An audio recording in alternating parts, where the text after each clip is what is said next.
نمرود کا محل مختلف قیمتی پتھروں کے بنائے ہوئے قیمتی بتوں سے بھرا ہوا تھا۔ نمرود بتوں کی پوجا کرنے کے ساتھ خود بھی خدائی کا دعویٰ کرتا تھا۔ حضرت ابراہیم علیہ السلام مختلف طریقوں سے لوگوں کو توحید اور یکتا پرستی کی طرف دعوت دیتے رہے۔ ناظرین، جب حضرت ابراہیم علیہ السلام نے خفیہ طور پر بتوں کو توڑ دیا تو آپ کو نمرود کے سامنے پیش کیا گیا۔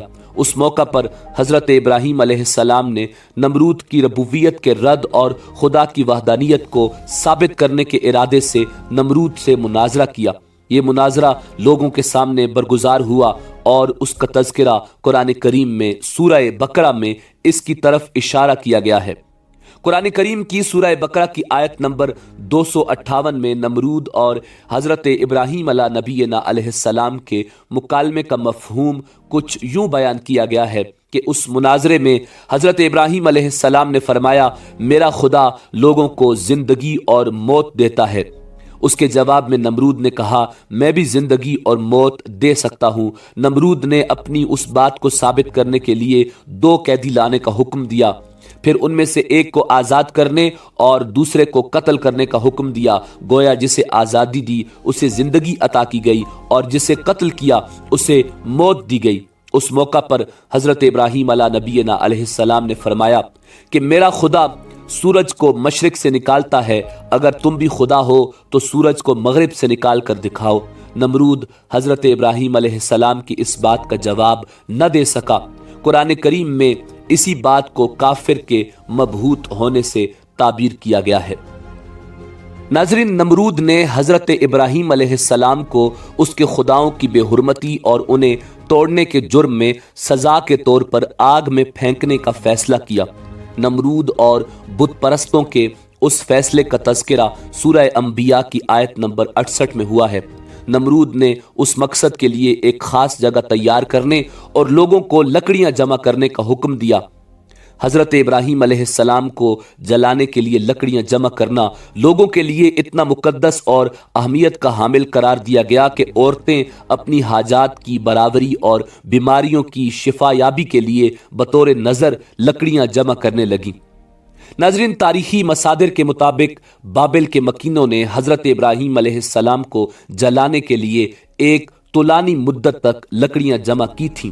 جب لکڑیوں کو آگ لگا دی گئی تو اس کی حرارت اتنی زیادہ تھی کہ کوئی بھی اس کے قریب نہیں جا سکتا تھا۔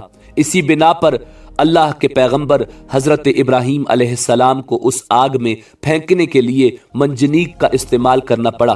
قرآن کریم کے مطابق جب حضرت ابراہیم علیہ السلام کو آگ میں پھینکا گیا تو خدا کی طرف سے آگ کو ٹھنڈا ہونے اور حضرت ابراہیم علیہ السلام کو نہ جلانے کا حکم ملا۔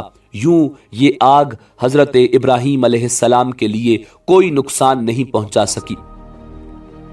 ناظرین، اس واقعہ کے چند دن بعد جب نمرود کا اس جگہ سے گزر ہوا تو اس وقت بھی آگ کے شعلے بلند تھے، مگر اس وقت اس کا تعجب انتہا کو پہنچا جب اس نے دیکھا کہ اللہ کے پیغمبر حضرت ابراہیم علیہ السلام آگ کے شعلوں کے درمیان صحیح و سالم بیٹھے ہوئے ہیں۔ اس نے حضرت ابراہیم علیہ السلام کو نزدیک سے دیکھنے کے لیے ایک بلند و بالا مینار تیار کرنے کا حکم دیا تاکہ اس پر جا کر آگ کے شعلوں کے درمیان حضرت ابراہیم علیہ السلام کو دیکھا جا سکے۔ جب نمرود کو یقین ہوا کہ آگ نے حضرت ابراہیم علیہ السلام کو کوئی نقصان نہیں پہنچایا، اس وقت اس نے حضرت ابراہیم علیہ السلام سے کہا کہ تمہارا خدا بہت بڑا ہے جس نے تجھے آگ سے محفوظ رکھا ہے۔ اب کیا تم آگ کے شعلوں کے درمیان سے باہر آ سکتے ہو؟ حضرت ابراہیم علیہ السلام نے فرمایا، کیوں نہیں، میں باہر آ سکتا ہوں۔ نمرود نے دوبارہ کہا، اگر آپ آگ کے اندر بیٹھے رہو تو کیا آپ کو کوئی نقصان نہیں پہنچے گا؟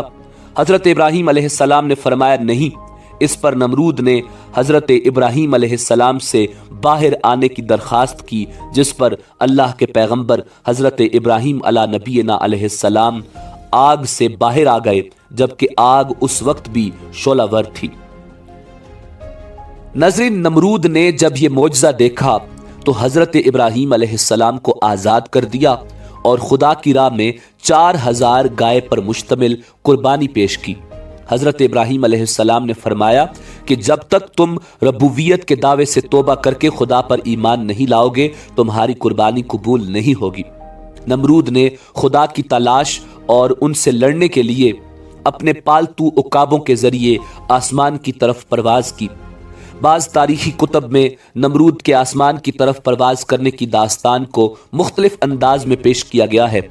ان مصادر میں آیا ہے کہ نمرود نے خدا سے مقابلہ کرنے کے لیے ایک بلند و بالا مینار بنانے کا کہا، جو مینار بابل کے نام سے مشہور ہوا، جو کچھ مدت بعد خدا کے حکم سے نابود ہوا۔ بعض مفسرین کے مطابق سورہ نحل کی آیت نمبر 26 میں اسی واقعے کی طرف اشارہ کیا گیا ہے۔ اس آیت میں خدا نے کافروں کو اس عمارت کو تباہ کرنے کی طرف اشارہ کیا ہے جسے لوگوں کو دھوکہ دینے کے لیے تعمیر کیا گیا تھا۔ ناظرین، آسمانوں میں خدا کی جستجو سے جب نمرود نا امید ہوا تو ایک فرشتہ انسانی شکل میں اس کے پاس آیا اور اسے یکتا پرستی کی نصیحت کرتے ہوئے کہا، اے ضعیف انسان، خدا سے ڈرو اور اس کی نافرمانی سے بچو، کیونکہ خدا کی قدرت اور طاقت تم اور تمہاری فوج سے کہیں زیادہ ہے۔ اگر وہ چاہے تو تجھے اپنی سب سے ضعیف مخلوق کے ذریعے ہلاک کر دے گا۔ اس موقع پر نمرود نے اپنے علاوہ کسی اور کی بادشاہی سے انکار کرتے ہوئے خدا سے مقابلے کا تقاضا کیا۔ فرشتے نے اسے اپنا لشکر جمع کرنے کے لیے 3 دن کی مہلت دے دی۔ 3 دن کے بعد خدا کے حکم سے مچھروں نے نمرود کے سپاہیوں پر حملہ کیا، جس کے نتیجے میں اس کی ساری فوج فرار ہو گئی۔ کچھ مدت بعد وہی فرشتہ دوبارہ نمرود کے پاس آیا اور اسے اس کے لشکر کی شکست کی یاد دیتے ہوئے خدا پر ایمان لانے کا کہا اور قبول نہ کرنے کی صورت میں موت واقع ہونے کی دھمکی بھی دے دی۔ نمرود نے اس دفعہ بھی دعوت قبول نہیں کی۔ ناظرین، اللہ رب العزت نے ایک مچھر کو نمرود پر مسلط کیا جو ناک کے راستے نمرود کے دماغ میں داخل ہو گیا۔ نمرود کے سر میں شدید درد شروع ہو گیا اور درد کی شدت یہاں تک تھی کہ وہ اپنے ہاتھ اپنے سر پر مارنے لگتا، جس سے مچھر کچھ لمحے کے لیے آرام سے بیٹھ جاتا، یوں اسے بھی آرام ملتا۔ اس کے بعد جو بھی نمرود کے پاس آتا اس کے احترام میں ہاتھ کا بوسہ لینے کی بجائے اسے آرام اور سکون دینے کی خاطر اس کے سر پر جوتے کے کئی وار رسید کرتا تھا۔ تاریخی مصادر کے مطابق یہ حالت 40 سال تک اللہ رب العزت کی طرف سے نمرود پر جاری رہی اور اس کے بعد نمرود ہلاک ہو گیا۔ ناظرین، نمرود کے اس قصے میں ہمارے لیے بہترین سبق ہے کہ خدائی کے لائق صرف وہی ذات ہے جس کے قبضہ قدرت میں میری اور آپ کی جان ہے۔ جو بھی تاریخ میں اللہ رب العزت کے مد مقابل آیا نیست و نابود ہوا اور رہتی دنیا تک نشان عبرت بنا۔ اسی امید کے ساتھ آپ سے اجازت چاہیں گے کہ آپ کو ہماری ویڈیو پسند آئی ہوگی۔ ملتے ہیں بہت جلد ایک نئی ویڈیو کے ساتھ۔ اللہ رب العزت آپ کا حامی و ناصر ہو۔